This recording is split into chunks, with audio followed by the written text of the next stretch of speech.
Thanks. And I will tell tell a little bit about our union, but first want to give kudos to Jesus Estrada for putting this together, and for Curtis, one of our other committee chairs, who is supporting this. I think it's great for us to get this history out of working class and labor history out there. And just to give a very brief introduction to this, with regards to Local 1600, it is our official name is Cook County College Teachers Union. We were chartered in 1965. And we started in the city colleges of Chicago as a faculty union, and at that time in Illinois, and I would imagine in most other states, it was illegal for public sector unions to even exist. Right. And it was illegal for public sector unions to strike or to collectively bargain. So essentially, just to give you an example, and have to point out our leadership at the time. Our founding president is a man named Norman Swenson. And he essentially began the union and organized first in the city colleges of Chicago and then out in the suburbs of those community colleges. But just to give you an indication of what the atmosphere at the time is, from 1966 to 1978, our union in the city colleges had to go out on strike 8 times. And these were all illegal strikes. It was not legal for any public sector union to go out on strike. We did not have the right to collectively bargain. There was no right to, Illinois at that time was not a right to strike state, which would come later. So there was a lot on the line for Norman Swenson and our members to actually go out on strike. And in fact, Norman Swenson was jailed twice because of him leading this strikes. So we come from a radical militant history, and we're very proud of that. This seminar is going to describe even more working class labor radical history that happened in Detroit. And I think that's a fantastic thing. And these are stories and histories that we need to engage, and we need to pass on to our members and on to our families and communities, because we are in a fight right now against an authoritarian dictatorship. Let's just put it frankly here. And no question about that. Yeah, we need, and so these stories of the origins of Local 1600 and what is going to be described in Detroit are great examples of how we can engage our community and members, how we can organize, and how we can bring down this authoritarian regime. So with that, I will pass it on to our speakers. Beautiful. Thank you so much. And so we are so privileged and honored to have all the Katz-Fishman. Unfortunately, Jerome Scott is not unfortunately, he's doing his revolutionary work. He's organizing Amazon workers right now. And I do have a copy of a previous talk I can put in the chat if you want to hear him speak. But she's going to be talking about Motown and the making of American revolutionaries, the history of the League of Black Workers, and more to say about this beautiful woman. She's a former Howard faculty member, retired, beautiful revolutionary, great writer, all around wonderful person, and she's going to say more about herself. And we're going to kick it off with some questions, but you're welcome to ask questions anytime. I want to hear what you all got to say, okay? So go ahead, Walter, say a little bit more about yourself. And also, I'm sorry, I forgot to introduce Curtis. Curtis Keys is here. Also, he's I talked about him earlier, but he's a coach. What's the name of your committee, Curtis? The Civil Rights Committee. Yeah, it's super, and mine's a Community Labor Student Engagement Committee. It's a alphabet soup. But Walter, say a little bit more about yourself, and if you can maybe talk about the lineage of the project or read a little bit for us, welcome. Sure. So thank you all. It's really exciting to be with fellow and sister faculty who are organizing as part of the working class struggle that we're all in. And so I just want to thank Jesus and Tony and Curtis and, all of the faculty union and students that are here. So as Jesus said, I taught at Howard University for 50 years. But I was born in New Orleans, and that really set me during Jim Crow. And that reality set me on a journey where I met up with Jerome in the 1980s. It was after the League of Revolutionary Black Workers had organized and had transitioned. And we were at that time part of an organization, the Communist Labor Party. And I joined in with Jerome, and we both understood the importance of the South, understanding white supremacy, the history of fascism, and the history of really militant Black and white working class struggle in the South, which the comrades in the League of Revolutionary Black Workers brought that militancy of the fight against Jim Crow, the fight against white supremacy, the fight against the super exploitation of Black workers. They brought that to the point of production, to the auto industries in Detroit in the 60s and early 70s. And it was very important for us to tell that story because many people have heard about, SNCC and, the broad civil rights movement, Southern Christian Leadership Conference, and the Black Panthers, but very few people had really understood that there was a section of the working class that really brought that militancy and that struggle for working class unity and to end the history of Jim Crow to the North. And they got to the North. They were second, third generation Northerners and found out that white supremacy and the exploitation of the capitalist system was alive and well in the factories. So it was our understanding that we needed to tell that story ourselves. And we'd been talking about it for some time. And we started to lose the comrades. We started talking around 2000. And these are comrades who were in their 20s in the late 1960s. So comrades were getting older and they were joining the ancestors.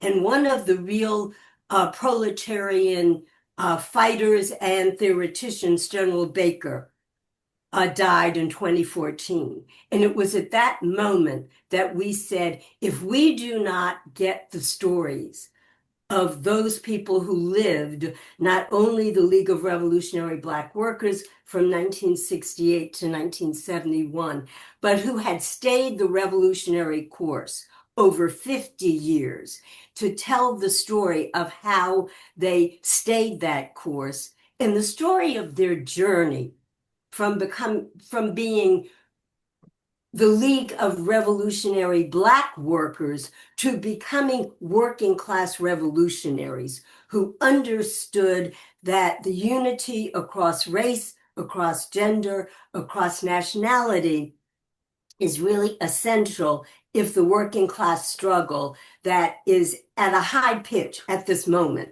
more than at any other time we think in our history, if we are going to win this class war against the capitalist system and the fascist forces that are running the state apparatus, if we're going to win this war, we have got to unite as a working class.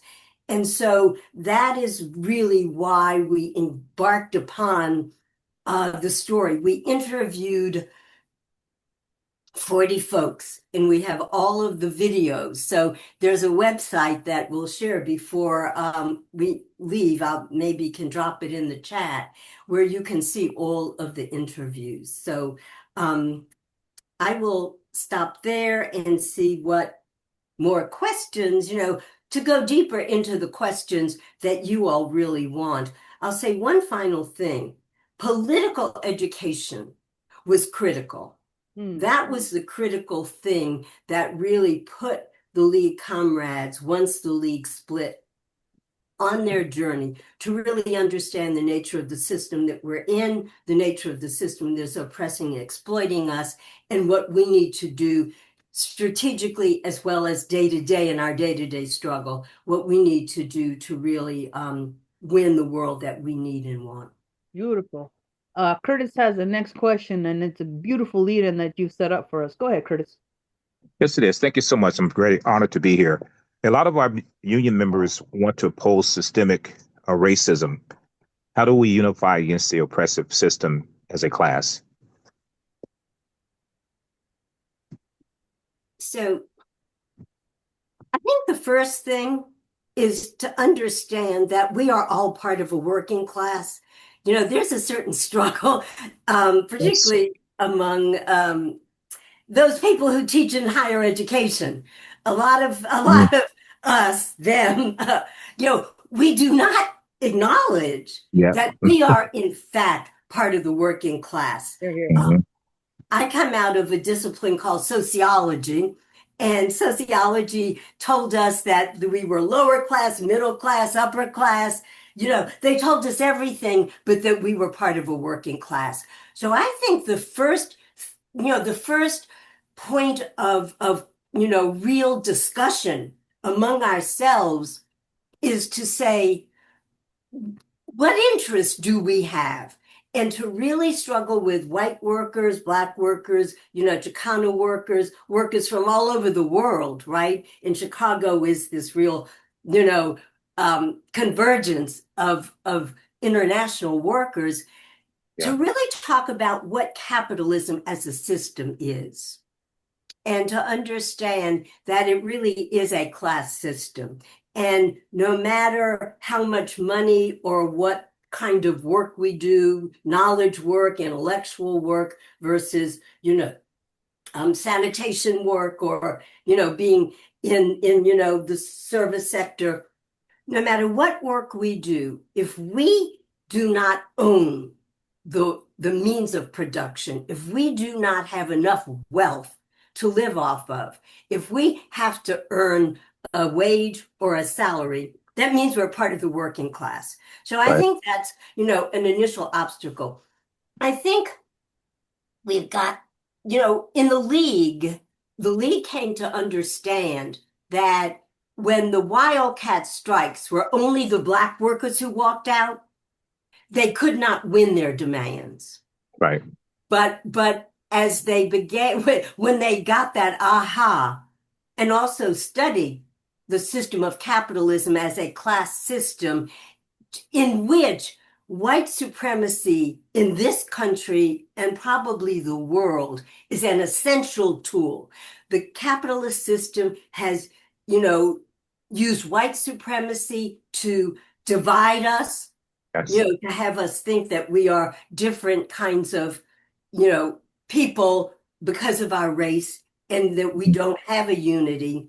And it's also used to super exploit, some, Black workers, brown workers. So we need to be clear with all workers that white supremacy is everybody's enemy. Because if a section of the working class of Black workers are super exploited, then they're going to be used against white workers who, won't deal with a reduction of wages or, an erosion of benefits. So it's to understand the dialectic, the unity and the interrelationship of how white supremacy is both material, but it's also ideological, right? It's not, and white workers we have to share with white workers the reality of what they have before them. I think that in around the ICE attacks, when Renee Good and Alex Preddy were murdered by ICE, that was an aha moment to white folk Yes. that, they might be coming for Black folk and Indigenous folk and brown folk in the morning, but they are for sure coming for us in the afternoon and Yes. the evening. And so it's to understand that our unity is our power, Amen. and we got to work together. I love it. Thank you for that. That's a real brilliant. So this next question is more state based, but you may know the Illinois Federation of Teachers and the city of Chicago have been trying to pass a fair state budget. There's an egregious amount of wealth going to the ruling class, going to the rich more than ever, and we're left empty-handed. And so I wanted to know, how are the past struggles you face against the rich similar to and different from what we were experiencing today? Yeah. So I thought a lot about this question, and it really has to do with understanding where capitalism was in the 1960s and early 70s and where capitalism is today. I could just throw out this number that $1.5 trillion the federal government is putting in for the military budget. Mm. So let's take a look at the public sector and education, right? Well, before I do that, capitalism, let me just put a framework. Capitalism in the late 60s and 70s was still expanding globally, right? I mean, we were still coming out of the rebuilding of the US and the world after World War II. So there was still a push of the role of US production in the global economy, and markets were expanding. Automation was at an early stage. So when capitalism is expanding, it will, and it needs workers, right? Education, health, transportation, food, nutrition, housing. The forces, the politicians will put money into those public services and public support for those if they need us as workers to be healthy and to come back to work. Things changed dramatically between the 1970s and 2000. You said earlier, hey, Sue, you were talking about late stage capitalism, which we're in. And as automation began to increase in production and service, fewer workers were needed. And if fewer workers are needed, then the cost of keeping us alive is less important to the capitalists. So in the 60s and 70s, when the League was fighting, they were well-paid workers. They were able, the auto workers, to buy a house and to raise a family on what their salary was. That absolutely, even in auto industry, no longer exists. No longer exists. So I think that today we are fighting in a very different economic environment. And that is what makes it so difficult for us to extract out of the political system at the state level, the local level, and the federal level, the monies to support things like education. Because what the capitalists figure is they can replace us with robots. They can replace us with artificial intelligence. And if we don't educate workers, why educate them if we don't need them at the point of production? And so I think that I could go on and answer specific questions, but there are a couple of processes that really happened in the late 20th century and the 21st century. One was globalization. Two was privatization. As the economy started to contract, what governments did was say public education will now be private education. Public housing will now be private housing. And so the amount of money going into the public sector with privatization really got put on the chopping block. And the other thing is automation. The increase in automation continually meant that fewer and fewer workers were needed to do the work of society, production, distribution, and what we do is reproduce the next generation, right? We heal, we educate, and so forth. And they just don't need as many workers, and so they're not going to pay as many of us to do that work. And therefore, our budgets are on the chopping block. Mm, yeah. Thank you so much. Next question I have is, there are many social issues that members in Cook County College Teachers Union care about. One of them is the implementation of AI by a fascist oligarchy. Right. What do you think about the commercialization of AI and the impact it is having on labor force, Well, environment, and communities? yeah, we already talked. So, Touched on it a bit. Yeah. whenever I get asked about AI, I usually say it's not artificial intelligence, it's artificial stupidity, because actually it's developed out of literally scraping all of the information that humans have created that's on the internet, right? And Yes. so it doesn't really, it's not, I mean, calling it intelligence is actually a misnomer. But that said, it really matters in whose interests AI is being used. Okay?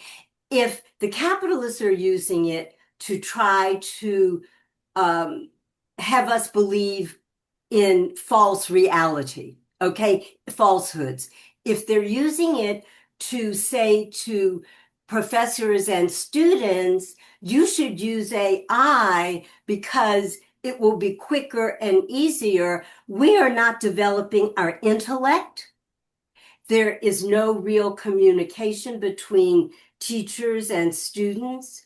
And so students are losing out, and teachers, faculty are also losing out. So our, kind of our collective position is that AI could be useful to working class people under certain circumstances. But as you say, the commercialization and broad, almost forced application of AI across every space that we are in is definitely intellectually deadening and socially deadening. It isolates us, and it doesn't have us develop our humanity, our capacity for critical thinking and really problem solving. So it's not, as capitalists use it, it's not a good thing. The other thing about it is very destructive of the earth. It requires data centers, which require huge amounts of water and other and rare earth minerals. Well, the whole process does, and that's actually extremely destructive of the earth. So I think all around, without the control of it, then the working class, loses by the use of the application of AI. And they're doing it because they can use it to control. So I think we shouldn't overlook the notion of control of our minds and control of our understanding of the world. We were just talking about this topic in my English 102 class, and they were like, "Oh, well, this is going to be great for the communists." And I'm like, "You really think the rich are going to give up that power and share the resources with us?" Like, honestly, no, no. But you talked about this already about ICE, and so, we're seeing a clear example of fascism, an increase in militarization and funding of ICE. What do you think is happening with that formation, and how can we win against ICE? I know it's class unity, but what do you think about that? Yeah, so, ICE is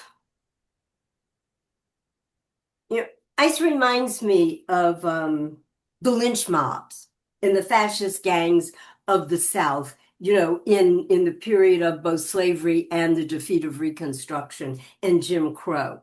So ICE is a violent militaristic tool that the ruling class has developed. They are armed, they are sometimes masked, they have no accountability. And it really is this leading edge of the militarization of our communities and the government, the state saying it is okay for these armed, masked folk without warrants to simply come into communities to abduct, to kill, to detain. And it's a very dangerous expression, a very violent expression of this attempt to terrorize us into submission. The other thing that's interesting about ICE is, and the target, which is the immigrant community. And, we say this in the book. I mean, the immigrant community is right now in the bullseye. And is part of the whole ideology of nationalism, chauvinism, and the try to, the effort of a section of the ruling class, the most fascist section, to really recreate this white nation that never existed. So, I mean, it serves a military terrorist purpose. It also serves an important ideological purpose, and it has a very important political purpose to try to keep us divided. And I think that it's really important for us to understand that it has nothing to do with safety of our communities, right? And so that's where I think this question of the unity of the working class and being clear about what capitalism at this stage of its development is forced to do. We are rising up. We are uniting. And they cannot allow that. And so ICE is a real dangerous tool of violence, death, and division. Yes, agreed. Yes, absolutely. So in context of the politics, this next question is, how do we get the vote out to gain political power for our class? Okay. I know it's a broad question, but Yeah, well, so I think it's important to think about what elections do and what they don't do. Okay, so we just need to be cognizant, because I know that in Chicago, former CTU president is now mayor, and it's really just there are things that you can do electorally as an elected official, and there's some things that there's going to be pushback. But I think let's talk about how to get people out and why they should get out. Why should people go and vote? So one is, are there candidates that are putting forward a program that actually make a difference in people's lives?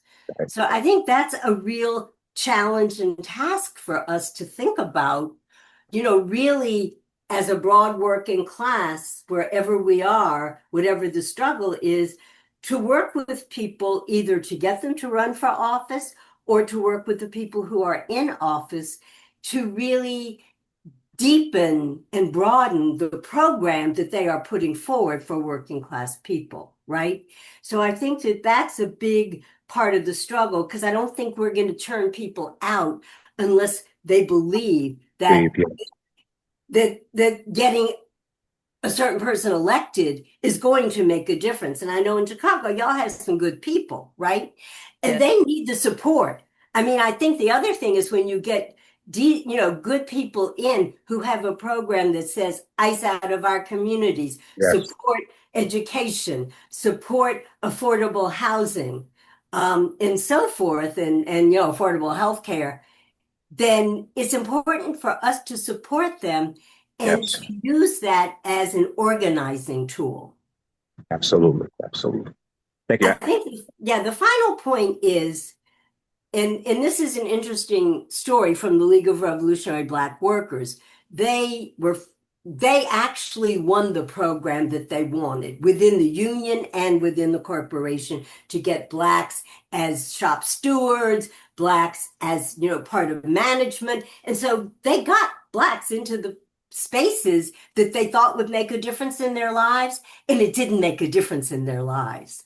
And that's when they actually went on an 18-month study to understand how the system of capitalism works. So I think we need to understand that elections are good and useful tools for us to educate, organize, but we also need to think about strategic questions of system change. Got it. Thank you. I got the next question as well. And so I'm going to shift a little bit to writing. Tell us more about the collaborative writing process you two went through. What was easy and what was challenging about writing this important work? Yeah. Yeah. So, I said a little bit that a lot of us have been talking Yes. about doing this. The book was a collective project. So I just want to be absolutely clear. It was not only collective between me and Jerome, who finally took these 40 interviews and, edited them and started to write the book, but there were young videographers who were interested in the League of Revolutionary Black Workers, and they volunteered their time and their resources to actually come to Detroit. They live where I live in the DC area, to do the actual taping of the interviews. And there was also young people. So one, it was an intergenerational process, which I think is really important, Yes. because a large part of why we wrote the book was young people, young organizers, and just young radical folk were saying, we want to know, how did you stay a revolutionary, for 50 years? And so there were important lessons we wanted to share. So one, it was a collaborative process between generations. And in Detroit, we had the comrades who were still with us. We got together at, it was Marion and Jen's house. Jen had died, had passed. And we brainstormed.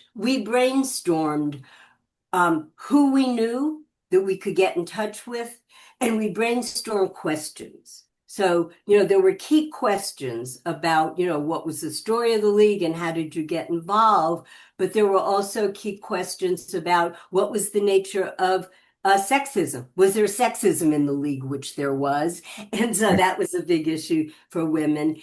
And there was also a discussion about the different branches of the League of Revolutionary Black Workers. You had point of production. You had the women who were in the community doing community work as well as most of the admin work for the League. You had the students who were part of the Black Student United Front.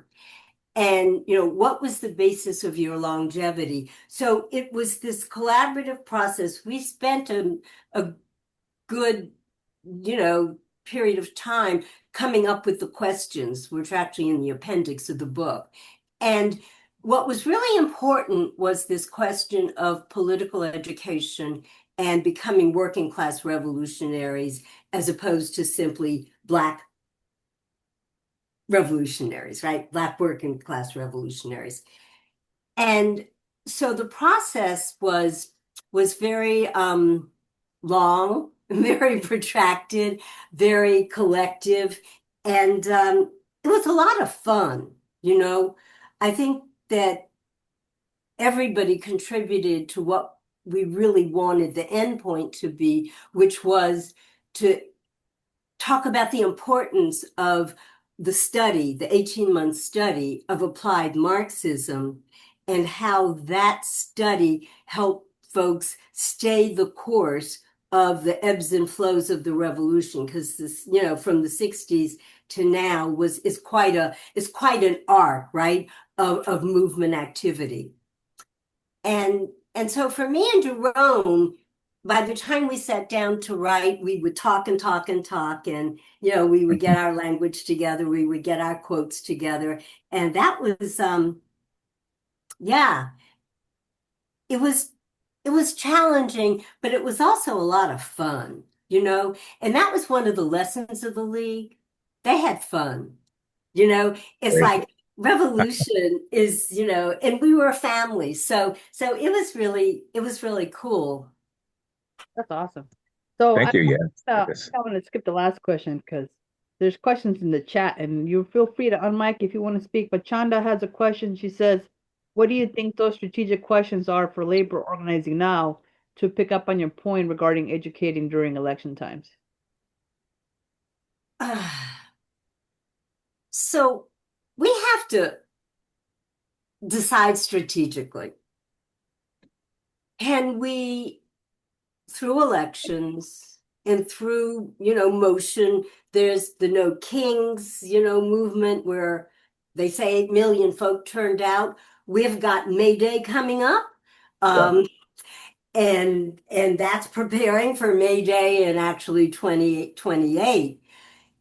And I think the most strategic questions are, can we fix capitalism, or do we have to fundamentally transform the system? If Jerome were here, this is what he would say. He talks about the fact that we are living through a transition from an industrial-based society, which is where the League formed, to a digital AI-based society. And the whole question of the need for labor and labor's ability to secure the necessities of life through their wages, which the answer is no, right? We cannot live off of the wages. That we, as a working class movement, as working class organizations, have got to have this deep discussion.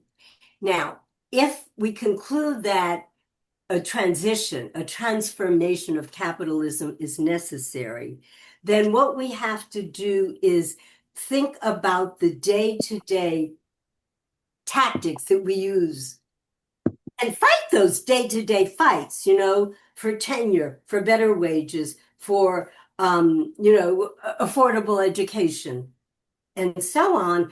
We have to connect those to this larger strategy by thinking about how do we, back to Curtis's early question, how do we unite the different races and nationalities and genders in a united working class that shares an understanding of the system that we are trying to get rid of, that is killing us, and what we need to do day to day in our own division of labor to protect our communities.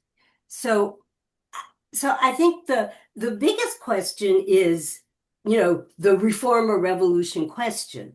And we come down on the side of, you have to fight for reforms as a revolutionary, but the actual reforms will only come about through the transformation. So if we have that strategic understanding, then political clarity, developing class consciousness, having folks understand the relationship of white supremacy and fascism and the crisis of capitalism and the crisis of our earth, how they're all interconnected as part of how this system necessarily operates, right?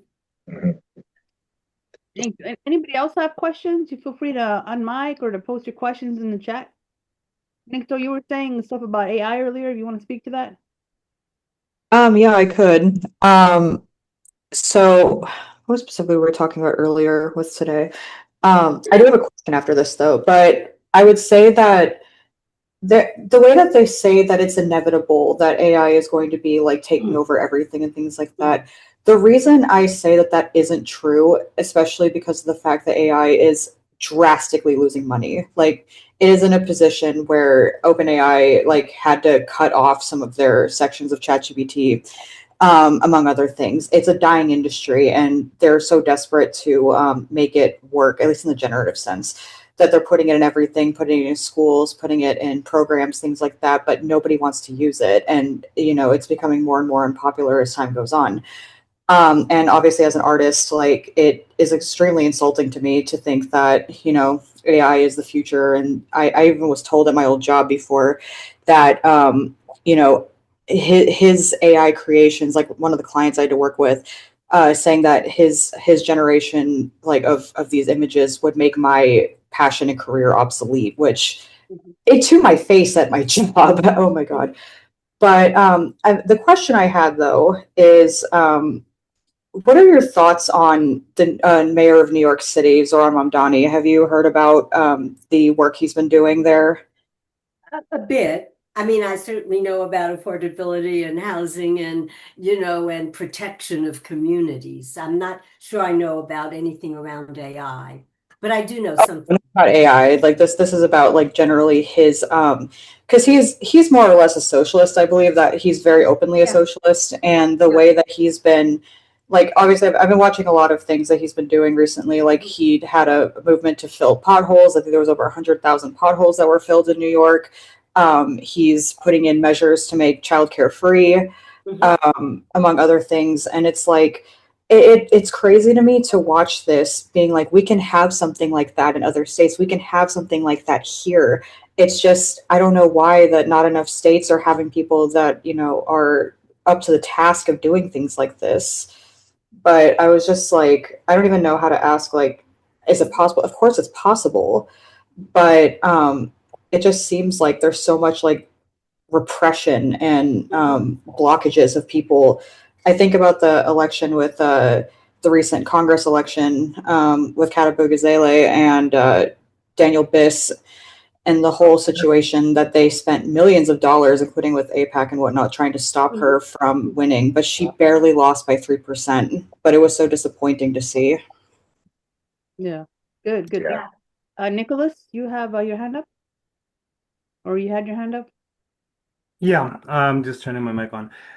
Thank you for your talk. I think that, yeah, I've read a little bit of what is said in the book about, like, the technological changes which we were making reference to earlier, and I actually think that what was just previously said may be true, in terms of using AI as like a software that we buy, but at an institutional level and at an industrial level, it is out of discussion that, like, they're in certain industries, particularly, they are rapidly introducing these technological changes. So it's gonna create a mass displacement of workers Yes. that will never get a job again in their industries. It's going to affect the other industries because they're going to desperately flock to whatever they can get their hands on, which is going to, like, bring down the wages, etc. Right? So my question is,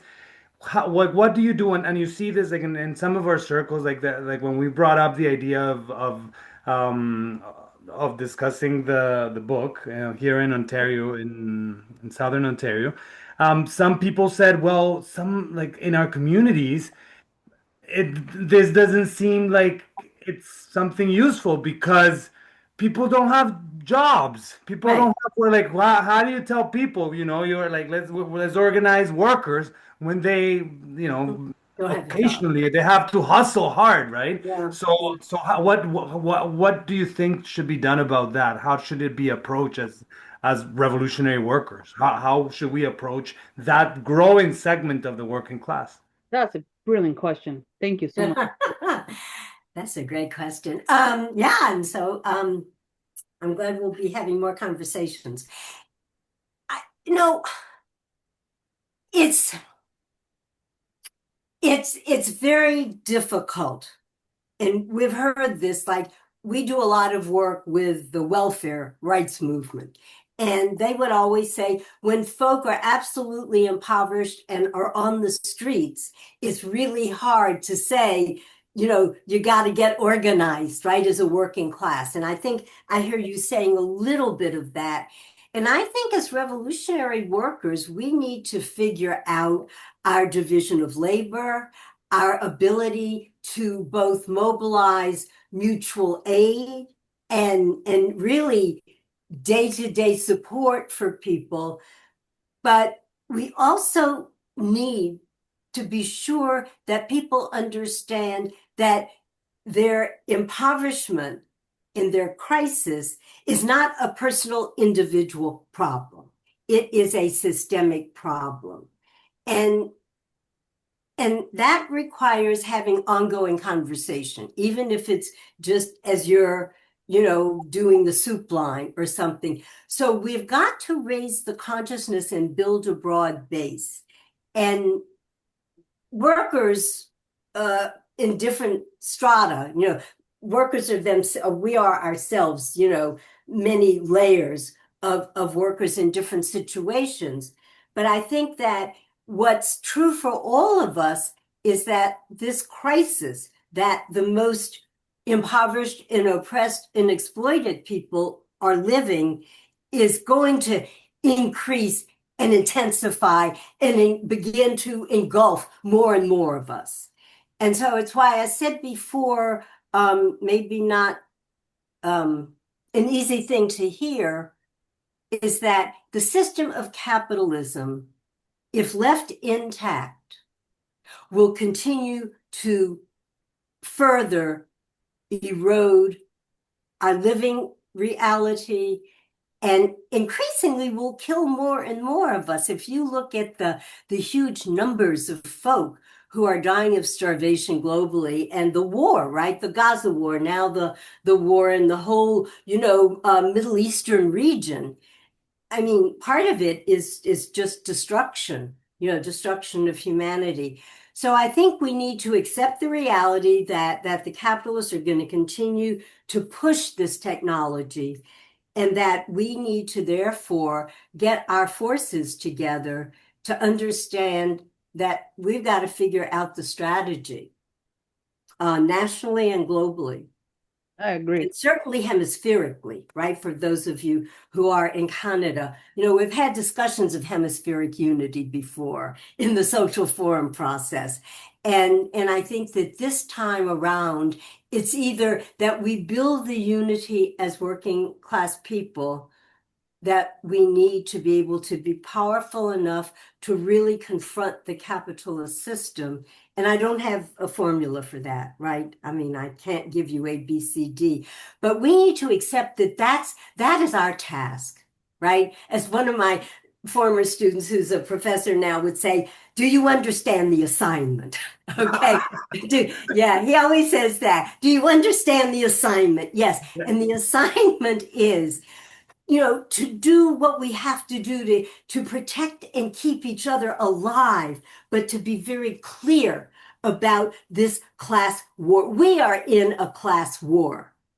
Yeah. Warren Buffett, one of the richest men in the world, said that. And he said it about 20 years ago. And he said his class, the capitalist class, was winning.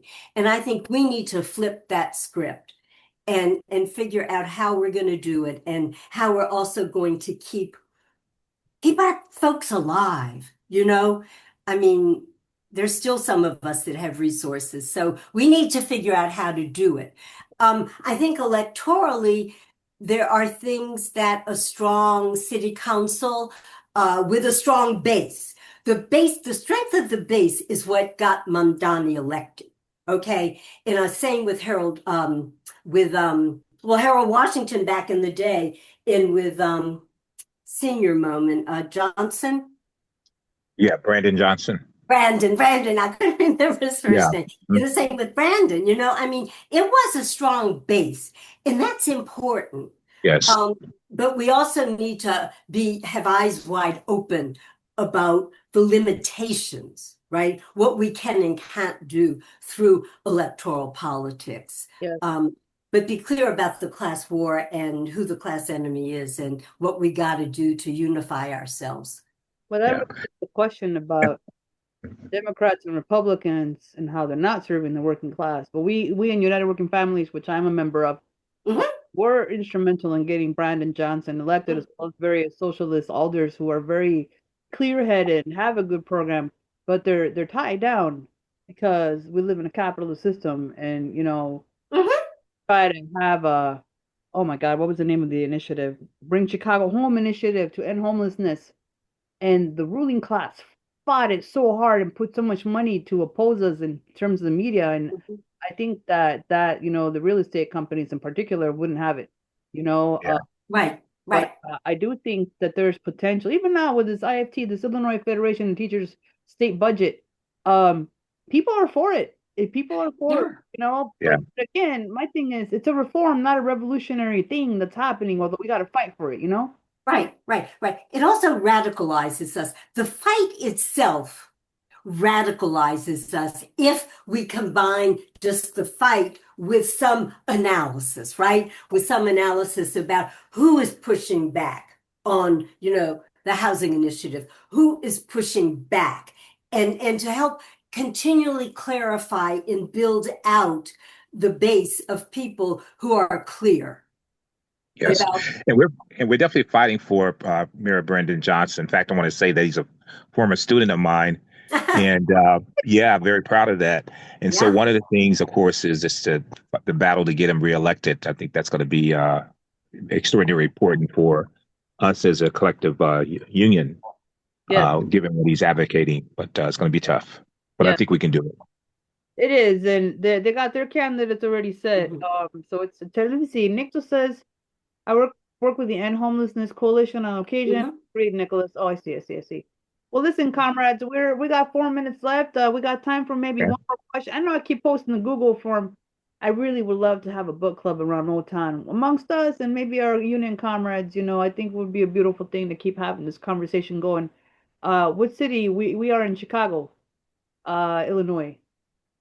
Nikto is too. She's a student of mine as well. Yeah. Any other questions? Maybe one of my students have a question or new friends. Yes, online book club for sure. It would be via Zoom. Yeah. Uh, any questions? Any other questions about the book or? I'm sorry, I didn't mean to kill the conversation. It was going beautifully. Well, listen, Walda, it's always a pleasure. This has been amazing. I always get so much clarity from listening to your analysis. It was beautiful. One Yes. we talked about maybe a little more in depth was the connection with fascism and capitalism. And I wonder if you can maybe and give a goodbye to that. And then Yeah. yeah. Right. Right. So capitalism is an economic and a political system. And when it's expanding and it can reform the system, we have what some of us call bourgeois democracy, right? Democracy for the capitalists, right? And we are now, as you can see, we are in crisis. More and more of us are in crisis. And artists and professors and nurses and doctors, not just, sanitation workers, point of production workers, and service workers. And when we are in crisis, we will fight back. We will resist. And fascism becomes the reversal of a democratic process to control and rule really by violence and terror. That is its hallmark. It was its hallmark in the US during the period of slavery and Jim Crow, and it is its hallmark today.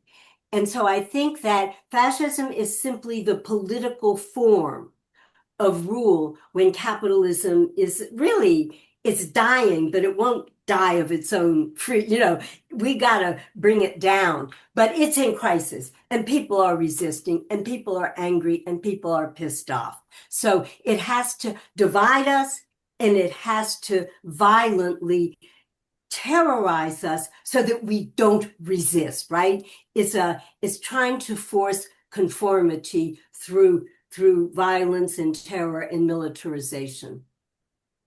Thank you, thank you. I think it needs to Thank be you so said much.